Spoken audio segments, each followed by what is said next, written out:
కావాల్సిన పదార్థాలు ఆనియన్స్ 2, పచ్చిమిర్చి, కొత్తిమీర, ఎండిన కరివేపాకు, అలాగే మునగాకు, జీలకర్ర వీటన్నింటిని తీసుకొని నేనైతే గోధుమ పిండి తీసుకున్నానండి. ఆ గోధుమ పిండిలో మనకు చెంచారులాగా కలుపుకొని దాంట్లో ఆనియన్స్ అన్ని ప్రతి ఒక్కటి మనం ఏదైతే ఇంగ్రీడియంట్స్ తీసుకున్నామో అవన్నీ మిక్స్ చేయాలి.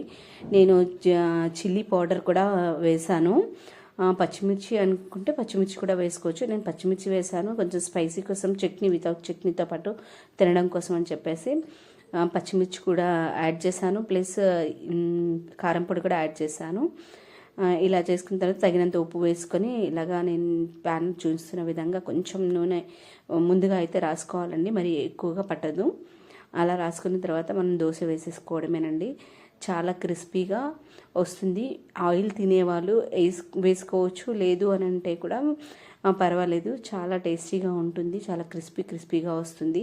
మీకు ఇంకా చెంచారుడు ఇంకా కలుపుకోవాలనుకున్నా కలుపుకోవచ్చు. నేను కొంచెం థిక్గా కలుపుకున్నాను. మీరు కూడా కావాలనుకుంటే ఇంకా వాటర్ యాడ్ చేసుకోవచ్చు, ఇంకా చాలా సన్నగా వస్తుంది, క్రిస్పీగా కూడా వస్తుందండి. మీకు ఈ వీడియో నచ్చినట్లయితే లైక్ చేయండి, షేర్ చేయండి, కామెంట్ చేయండి ఫ్రెండ్స్. Thank you.